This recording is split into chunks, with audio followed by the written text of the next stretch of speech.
நேயர்களுக்கு வணக்கம். இன்னைக்கு உங்க மூளைக்கு வேலை தர்ற மாதிரி ஒரு புதிர் ஒண்ணு கேட்க போறேன். முடிஞ்சா பதில் சொல்லி பாருங்க. ஒருத்தன் செத்து யமலோகம் போறான். அங்க யம தர்மராஜா என்ன சொல்றாருன்னா, நீ சொர்க்கத்துக்கு போறியா இல்ல நரகத்துக்கு போறியாங்கிறத நான் முடிவு செய்ய மாட்டேன். நீ புத்திசாலியா இருந்தா சொர்க்கத்துக்கு போக போற, இல்லனா நரகத்துக்கு போக போற அப்படின்னு சொல்லிட்டு ஒரு 2 கதவு காமிக்கிறாரு. இதுல ஒண்ணு சொர்க்கத்துக்கு போற கதவு, இன்னொன்னு நரகத்துக்கு போற கதவு. இந்த 2 கதவுகளையும் 2 பூதங்கள் காவல் காத்துக்கிட்டு இருக்குது. சொர்க்கத்து கதவை காவல் காக்குற அந்த பூதம் எப்பவுமே உண்மை பேசக்கூடியது. நரகத்தின் கதவை காவல் காக்கக்கூடிய அந்த பூதம் எப்பவுமே பொய் தான் பேசும். நீ ஒரே ஒரு கேள்விதான் கேட்கணும். அந்த கேள்வியை வச்சுக்கிட்டு சொர்க்கத்துக்கான கதவு என்ன அப்படிங்கறத உன்னால கண்டுபிடிக்க முடியணும். அப்படின்னா நீ என்ன கேள்வி கேட்ப? ஆமா நண்பர்களே, இதுதான் உங்களுக்கான கேள்வி. ஒரு சின்ன விஷயம் நோட் பண்ணிக்கோங்க. நான் ஏற்கனவே சொன்ன மாதிரி நீங்க கேட்கிற கேள்வி சொர்க்கத்துக்கு போற வழி என்னங்கறத பத்தி தான் இருக்கணுமே தவிர சம்பந்தமே இல்லாம 2 கூட்டினா 5 சரியா அப்படின்னு கேட்டுட்டு எந்த பூதம் உண்மை சொல்லுது எந்த பூதம் பொய் சொல்லுதுங்கிறத வச்சு நீங்க கண்டுபிடிக்கலாம் யோசிக்காதீங்க. நீங்க கேட்கிற கேள்வி சொர்க்கத்துக்கு போறதுக்கான வழியை பத்தி தான் இருக்கணும். அந்த ஒத்த கேள்வி என்ன அப்படின்னு யோசிங்க. உங்களுக்கான நேரம் ஆரம்பிக்கிறது. அந்த கேள்வி என்ன அப்படின்னு கண்டுபிடிச்சவங்க கமெண்ட் பாக்ஸ்ல போய் கமெண்ட் பண்ணுங்க.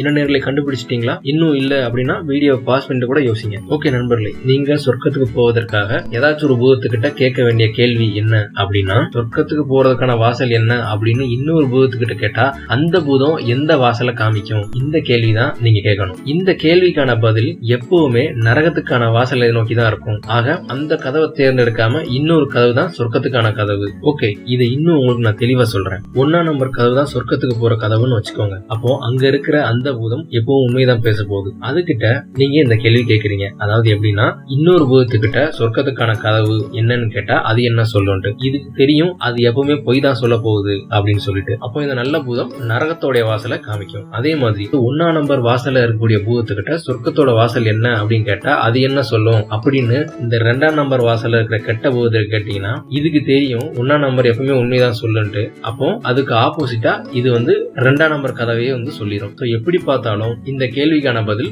நரகத்தை நோக்கி தான் இருக்கும். சோ நாம சூஸ் பண்ண வேண்டியது அதுக்கு ஆப்போசிட்டான கதவு தான். ஓகே நண்பர்களே, இதோட முதல் புதிர் முடிஞ்சது. இப்போ உங்களுக்கான 2வது புதிர் ரொம்ப ஈஸி. பதில் சொல்லுங்க பார்க்கலாம். குமாரோட அப்பாவுக்கு மொத்தம் 5 பசங்க. முத பையனோட பேரு மாமா, 2வது பையனோட பேரு மேமே, 3வது பையனோட பேரு மீமி, 4வது பையனோட பேரு மூமு. இப்போ 5வது பையனோட பேரு என்ன? இதுதான் உங்களுக்கான கேள்வி. உங்களுக்கான நேரம் ஆரம்பிக்கிறது. சரியான விடையை கண்டுபிடிச்சவங்க கமெண்ட் பாக்ஸ்ல போடுங்க.